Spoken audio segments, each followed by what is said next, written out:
চন্দ্রিল ভট্টাচার্য একজন ভারতীয় বাঙালি লেখক। তিনি প্রবন্ধ, কলাম, গান, কবিতা ইত্যাদি লিখেন। কলকাতার বিখ্যাত চন্দ্রবিন্দু ব্যান্ডের তিনি একজন নিয়মিত গীতিকার, গানও গেয়েছেন অনেক, তার গায়ক পরিচয়ও আছে। চন্দ্রিল কথা বলেন খুব চমৎকার। তার কথা বলার সবচেয়ে অসাধারণ দিকটি হচ্ছে অ্যাকুরেসি। যা তিনি বলতে চান খুব চমৎকার ভাবে সেটা তিনি বলতে পারেন, খুব অ্যাকুরেটলি। কোনো কথা বলতে গেলে ঠিক যেই শব্দগুলো ব্যবহার করলে অ্যাকুরেটলি ভাবটা প্রকাশ করা যায়, তিনি ঠিক সেই শব্দগুলো খুব চমৎকার ভাবে ব্যবহার করতে পারেন। আমি তার কথার একজন মুগ্ধ শ্রোতা। ইউটিউবে তার প্রচুর ভিডিও পাওয়া যায়, শুনি মাঝে মধ্যে। তিনি লন্ডনে এসেছিলেন কিছুদিন আগে। বিশ্ব সাহিত্য কেন্দ্র ইউকে তারা একটি অনুষ্ঠান আয়োজন করেছিলেন এবং চন্দ্রিল সেখানে অতিথি হিসেবে আমন্ত্রিত হয়েছিলেন। সেই অনুষ্ঠানে থাকার সৌভাগ্য, উপস্থিত হওয়ার সৌভাগ্য হয়েছিল আমার। চন্দ্রিলের কথা শুনলাম, অসাধারণ কিছু কথা বলেছেন বাংলা ভাষা নিয়ে অনেকের উদ্বেগ, অনেকের উৎকণ্ঠা, সম্ভাবনা, এইসব বিভিন্ন আলাপ তিনি করেছেন। তার নিজস্ব যে কথা বলার স্টাইল, সেটা সাথে জুড়ে দিলে মানে একটা অসাধারণ সময় কেটেছে। আয়োজকদের পক্ষ থেকে কিছু বই বিক্রির আয়োজন করা হয়েছিল। সেখান থেকে আমি চন্দ্রিলের দুটো বই কিনলাম। তার একটি বই হচ্ছে এটি, বইয়ের নামটা ইন্টারেস্টিং, সামথিং সামথিং। চন্দ্রিলের একটা অটোগ্রাফ এখানে নিলাম। এটি মূলত তার ছোট ছোট বিভিন্ন কলামের সংকলন। অন্য যে বইটি কিনলাম সেটিও কলামের সংকলন একটি বই। বইয়ের সাইজটা আমার কাছে খুব ভালো লাগলো, খুবই মানে হাতে নেওয়ার জন্য খুবই সুবিধাজনক এই সাইজটা। এই বইয়ের নামটা আরো ইন্টারেস্টিং, হাহা হিহি হহ ও অন্যান্য। Very interesting name. যারা বই পড়েন শুধু চোখ দিয়ে নয়, কান দিয়েও, তাদের জন্য চন্দ্রিলের বই একটি চমৎকার উপহারের মতো। চন্দ্রিল যেরকম চমৎকার কথা বলেন, তার বইয়ের ভাষাটাও কিন্তু তার কথা বলার মতোই। তো যখন চন্দ্রিলের বই পড়তে লাগলাম, মনে হলো যেন আমি চোখ দিয়ে পড়ছি, কিন্তু সেটা কানেও ওইভাবে শুনতে পাচ্ছি। তো একসাথে দুটো টেস্ট নেয়ার জন্য এই বইগুলো চমৎকার। দুঃখজনক ব্যাপার হলো আমি চন্দ্রিলের কোনো কবিতার বই কিনতে পারিনি বা কেনা হয়নি কোনো কারণে। বাংলা ভাষা নিয়ে চন্দ্রিল যে আলাপটা করেছেন বিশ্ব সাহিত্য কেন্দ্রের সেই আয়োজনে, কোনো কারণে আমি তার একটা খুব গুরুত্বপূর্ণ অংশ ভিডিও করেছিলাম। একটি প্রসঙ্গে, বাংলা ভাষা প্রসঙ্গে তিনি যে কথাগুলো বলেছিলেন তার শুরু থেকে শেষ পর্যন্ত এই ভিডিওটাতে আছে, 10 মিনিটের মতো সময়। এই ভিডিওর সাথে আমি ওই ভিডিওটা জুড়ে দিচ্ছি।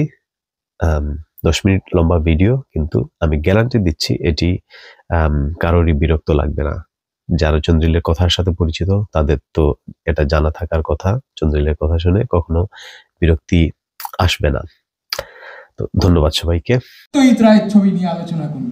এই সমস্ত থেকে আমাদের প্রাত্যহিক জীবন, সে শিশু থেকে শুরু করে প্রাপ্তবয়স্ক, সার্বিকভাবে অনেকটা সরে গেছে বলে মনে করি।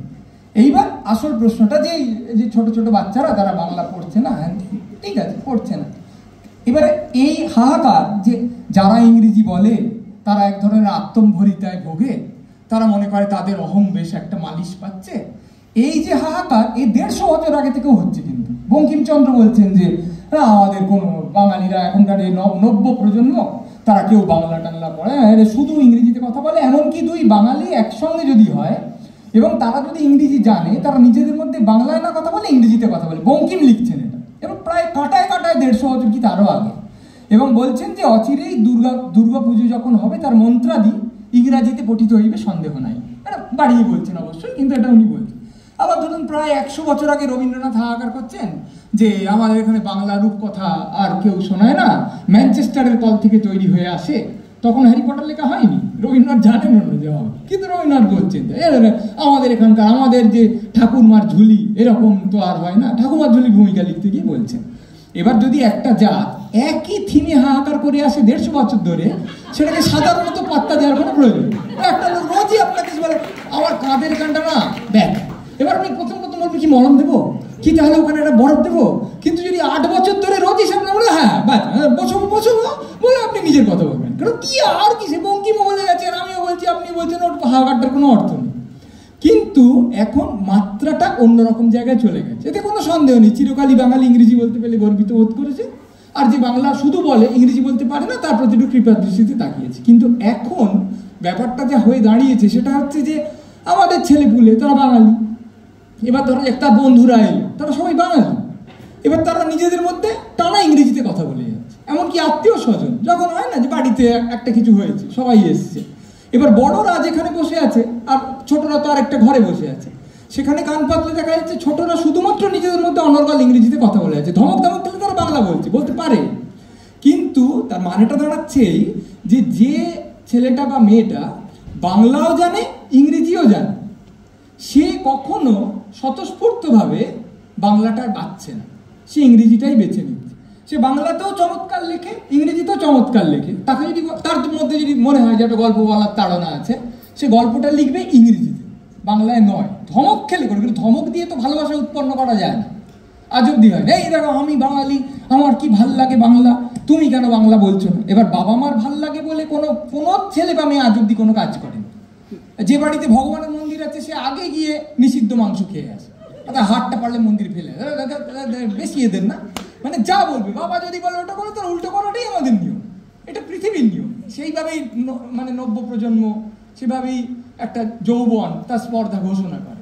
তুমি বলছো মানে থাকতে হবে, আমি যাও সুরিয়ালিজম করলো, কি করে করো ডাটাইজম করলো, কি করবো, এইভাবেই চলে। ফলে এটার কোনো মানে নেই যে আমি বলবো আমার বড় শখ ছিল তুই লীলা মজুমদার পড়, তাই সে লীলা মজুমদার পড়বে, হবে না। কিন্তু প্রশ্ন হচ্ছে কোত্থেকে এই জিনিসটা এলো যে একটা লোক বাংলা ভাষা শুনে বড় হচ্ছে, বাবা বাংলা বলছে কি তার ঠাকুমা বাংলা বলছে, দিদি সবাই বলছে, তো কি হলো হঠাৎ? এদের বাংলা সহ্য করতে পারে না। গান শেখাতে গেছে তার স্কুল, কিরম হলো রে আজকে গানের ক্লাস, হলো একরকম, এটা তো কথা বলতে চায় না, don't want to talk about it, এই বলে, এদের কথাই হচ্ছে না, বল না কি গান শিখলে, আর ওটা কি বাংলা গান একটা শেখানো, মানে ও গানটা শেখা মানে কি? এমন নয় সঙ্গীতে অনুরাগ নেই, আছে, ওটা কোরিয়ান গান হলে এক্ষুনি শুনতো, কিন্তু প্রশ্ন হচ্ছে বাংলা গান ও সেখানে যাবেই না। তা এই অদ্ভুত ঘৃণাটা উৎপন্ন হলো করতে, মানে শুরু তো লোকের হয় না, বাংলাও তাকে ধরেনি মারেনি কিচ্ছু করে, কি হলো তো এটা সত্যিই বোঝা খুব দুষ্কর। কিন্তু যদি একটু দেখা যায় সেটা হচ্ছে এই যে আমরা কি বলি যে একটা ভাষা নিয়ে যদি আমি গর্বিত অনুভব করতে পারি তাহলে হয়তো আমার একটু আনন্দ হয় সেই ভাষাটা বলি, তাই না? যে আমি অমুক দলটা সবসময় জিতছে তো আমি ওই দলটা জার্সি পরে বসে থাকলাম, আমার ভালো লাগে। তার মানে এরা বাংলা নিয়ে কোথাও কোনো গৌরব অনুভব করে না। এবার আমরা কি বলি, যে কোনো সভা টভায় গেলে এই ভাষায় রবীন্দ্রনাথ লিখেছেন, এই তো আমাদের কথা। এবার আমরা স্বীকার করি আর না করি উনি 1861-তে জন্মেছিলেন, সেটা তখন ডাইনোসর ঘুরছে পৃথিবীতে। এবার এই যে ছেলে মেয়েগুলো তারা আমরা যতই বলি না কেন রবীন্দ্রনাথের ভাষা বা ভঙ্গি কোনোটাকেই তারা আপন মনে করতে পারে না, স্বাভাবিক, কারণ ওই ভাষাটার সঙ্গে তারা পরিচিত না। আপনি টুনটুনির বই কিনে দিলেন আপনার সন্তান, জানেন পড়ো, এক বোকা জোলা ছিল, জোলা কি তাই তো জানে না, তাই না? একটা লোক, আমি একবার একটা জায়গায় বলেছিলাম যে বলে একটা লোক পান্তা ভাত খাচ্ছে, আরে পান্তা যে পাস্তা যদি খেত ও বুঝতে পারত পান্তাটা কি, খিল কি, মানে কিছুই জানে। এবার এই যে ছোট ছোট জিনিসগুলো জানে, ওরা গল্পটা বুঝতেই পারছে না, গল্পটার মধ্যে হলোটাই একটু জানার আছে এই জায়গাটাতে, সেটা হচ্ছে যে এই যে সারা পৃথিবীতে ভাষার তো একটা বিবর্তন হয়েছে, আমরা বলি যে চমস্কীয় বিপ্লব, হ্যাঁ, ভাষার আধুনিকায়ন। আপনার কি মনে হয় যে এই সংকটটার পেছনে একটা বড় কারণ যে ভাষা আধুনিকায়ন হয়নি? খুব বড় কারণ, কারণ বাঙালিরা কোনোভাবেই মনে করে না যে ভাষাটাকে এবার অন্যভাবে চেলে দেখা যায়। মানে কি হয়, আপনাকে একটা বিপদে পড়লে তো আপনাকে নতুন নতুন কিছু পন্থা আবিষ্কার করতে হবে, কিন্তু বাঙালিদের মধ্যে এমন তীব্র রক্ষণশীলতা, সব বাঙালি এটা কোনো কখনো হতে পারে না, তুমি ওটা করতে পারো না, কিন্তু করা যায় তো, মানে করার চেষ্টা তো করতে হয়। ধরা যাক আমি বললাম যে তাহলে ওরা তো রবীন্দ্রনাথ, উপেন্দ্র কিশোর, হেন তেন এগুলো তো পড়ে ওরা কিছু বুঝতে পারছে না, ওদের ভালো লাগছে না, মানে যাকে আমরা সহজ বাংলায় বলি রিলেট করতে পারছে না, তাহলে কেন পড়তে হবে? পড়বে না, তাহলে কি করতে হবে? হয় তারা যে জিনিসটার সঙ্গে এমনিতে সম্পৃক্ত সেই নিয়ে তো লিখতে হবে। আমি একটা টেক্সট বই করলাম, সেই টেক্সট বইয়ে প্রথমেই আমি একটা বঙ্কিমচন্দ্রের নিবন্ধ ঢুকিয়ে দিলাম। ছোট্ট ছেলে বা মেয়ে সে পড়তে গিয়ে এই ভাষাটা যদি আমি কোনোদিন ছাড়তে পারি ভগবান আমার বাঁচোয়া বাবা, তাই তো তার মনে হয়। এবার আমার মত হলো এই যে রবীন্দ্রনাথ কি বঙ্কিমচন্দ্র কি বিভূতিভূষণ এগুলো নিশ্চয়ই তাদের পড়তে হবে, কিন্তু পরে পড়া। প্রথমে তাদের এমন কোনো তুমি গল্প লেখো না যেখানে সে যেটা দেখছে, যে একটা বাচ্চা ছিল, সে মোবাইল দেখতে দেখতে একদিন মোবাইলের মধ্যে ঢুকে গেল, এবার তার মা তাকে আর খুঁজে পায় না, এবার এদিক দেখে ওদিক দেখে কোথাও নেই, তারপর সে মা আমি মোবাইলের মধ্যে আছি, তখন তার বাবা বললে এই হয় দেখো সারাক্ষণ মোবাইল দেখলে। তারপর পুরো গল্পটাই এই যে কি করে তাকে মোবাইল থেকে বের করে আনা, যদি এই গল্পটা, যদিও এর মধ্যে একটা হিতোপদেশ আছে, ওটা তো পছন্দ হবে না, কিন্তু আমি বলছি যে এই গোছের হলে ও বুঝতে পারবে আচ্ছা এটা একটা গল্প হয় বটে, তাহলে এটা আমি পড়ি, তার একটা উৎসাহ। কিন্তু সমস্ত গল্প যদি 250 বছর আগে কি ঘটেছিল, সেখানে শরৎচন্দ্র খুব মহান একজন লেখক, কিন্তু শরৎচন্দ্রের একটা লেখা যে একটা লোক শ্মশানে মরা পড়াতে গেছে, সেখানে প্রচণ্ড বৃষ্টি পড়েছে, মরার পাশে শুয়ে পড়েছে, এসে বুঝতে পারবে না, কারণ এখন চিতায় মরা পড়ানো হয় না, ইলেকট্রিক চুল, তাহলে ইলেকট্রিক চুল্লিতে ছেলেটাকে শুয়ে পড়তে হবে, সেটা তো ছেলেটা পক্ষে ভালো না। এবার এই জিনিসগুলো তো তোমাকে বুঝতে হবে যে এখনকার প্রেক্ষিতে কিছু একটা লেখো, লিখে তাকে দাও, এমন একটা গল্প তাকে দাও পড়তে যে গল্পটা পড়ে সে তার মাথা মধ্যে বুঝতে পারে যে একটা ছেলে খুব বিরাট কোহলিকে ভালোবাসতো, সে ভেবেছিল তার মতন ব্যাটসম্যান হবে, কিন্তু তার হাতটা ভেঙে গেল, এবার সে কি করে হবে? তখন তার বাবা তাকে বললো তুই দাবা খেল না, তখন সে দাবা খেলতে খেলতে আস্তে আস্তে বড় হতে থাকলো এবং সে বুঝলো যে সব খেলারই মর্যাদা আছে, শুধু ক্রিকেট খেলতে হয় না। তাও যদি সে শেখে, বিরাট কোহলি নামটা শুনলে সে বুঝবো আচ্ছা আচ্ছা আমার আপন কিছু বলছে, এখন যা ঘটছে তার সম্পর্কে কিছু বলছে, আমরা তা করি না।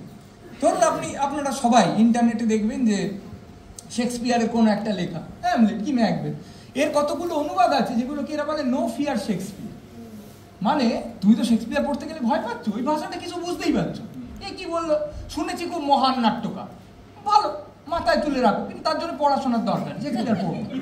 এবার এরা করছে কি, বাঁ দিকে শেক্সপিয়ারের মূল রচনাটা দিচ্ছে, ডান দিকে সেটা আজকের ভাষায় অনুবাদ করছে, মানে একটা চলিত ভাষায়, যে এখানে আসলে শাইলক এই কথা বলবে, এখানে আসলে পড়শিয়া এই কথাটা বলবে, একদম সরল ভাষায় দিয়ে দিচ্ছে। তারও আবার অন্যরকম ব্যাপার আছে, একদম SMS ল্যাঙ্গুয়েজ ব্যবহার করেও শেক্সপিয়ারকে অনুদিত করা হয়েছে, তাই নিয়ে অশান্তি হয়েছে, হবে।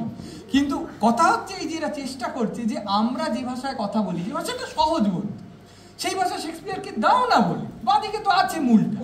এবার আপনি যদি বাংলায় সত্যি সত্যিটা করতে যান, যে দেখুন বঙ্কিমচন্দ্রটা কপালকুণ্ডলা বলে লিখেছিলেন, সে তো এখন পড়ে তোমরা কিছু বুঝতে পারছো না, ঠিক আছে আমরা কপালকুণ্ডলাটা সহজ ভাষায় লিখে দিচ্ছি, লিখে দেখো না, তুমি পড়ে দেখো, তারপর যদি তোমার ভালো লাগে তুমি মূলটা পড়ে নেবে। এই করতে গেলে একদম হই হই পড়ে যাবে, তোমার এত বড় আসপদ্দা, তুমি বঙ্কিমের উপর কলম চালিয়েছো, আরে দাঁড়া না বাবা, কেউ তো এমনিতে পড়ছে না, বিপদে পড়লে অর্ধেক ত্যাগ করতে হয়, তাহলে মহাবিপদে পড়েছিস, অনেকটা ত্যাগ কর, করে দেখ কি করতে পারিস। মানে এইভাবে যদি আমরা যেগুলোকে ধ্রুপদী, আমরা যেগুলোকে প্রণম্য মনে করি যে না এ তোমায় দেখতেই হবে, সেগুলোকে আজকের ভাষায় দিয়ে দেখি না কি হয়। ফলে এই যে আপনি যেটা বলছেন আধুনিকায়ন, মানে আমি সাহিত্যকে বা গোটা সংস্কৃতিটাকে, একদম সংস্কৃতিতে যে আধুনিক কিছু হচ্ছে না তা না, নিশ্চয়ই হচ্ছে, কিন্তু আগের জিনিসগুলোকে আধুনিক করে তোলার জন্য যে স্পর্ধা প্রয়োজন সেটা বাঙালির নেই। আর যদি বা কেউ একাত্তা স্পর্ধা দেখায়, তাকে এমন মানে মুগুরার ডাউস দিয়ে মারা হয়, এই বাবা আমার কি দরকার, আমি নিজে কবিতা লিখবো। এমনিতেই বাঙালি খুব ব্যস্ত, কারণ তারা প্রত্যেকে শিল্পী, তো কারণ আমি যদি কবিতা লিখি, প্রবন্ধ লিখি, এবং আমার মনে হয় এখনো নোবেল কমিটি থেকে ফোন এলো না, এটা কি ধরনের অন্যায়, তাহলে আমি কখনই বা বসে বসে বঙ্কিম নিয়ে ভাববো এবং কি করে আজকের ছেলে মেয়েদের উপযোগী করে সেই বঙ্কিমকে পরিবেশন করা হয় তা নিয়ে ভাববো। এই সব মিলিয়ে পুরো জিনিসটা এমন জায়গায় পৌঁছেছে যে এইরকম একটা প্রকল্প গ্রহণ করা এবং সেই প্রকল্পে কি হবে সেটা ঠিক করে দেখা, আর তারপর সেটা কে কে করবে ঠিক করা। এমনিতে একটা সংগঠন হলে তো 5 দিনের মধ্যে ঝঞ্ঝাট লেগে যাবে, ও কেন বঙ্কিম করছে, আমায় কেন কামিলিয়া দিয়েছে, ও কামিলিয়া করতে পারতো না, প্রত্যেকবারও কেন এটা করে, না না না এবার এই নিয়ে বিরাট গন্ডগোল শুরু। এবার সেই সব মিলিয়ে গিয়ে একটা জিনিস সত্যি সত্যি তৈরি করা, যে না সত্যি আজকে ছেলেমেয়েরা যাতে বাংলায় উৎসাহী হয়, আমি তার জন্য এই কাজটা করে দেখবো, এ খুব ঝঞ্ঝাটের আমাদের। আপনার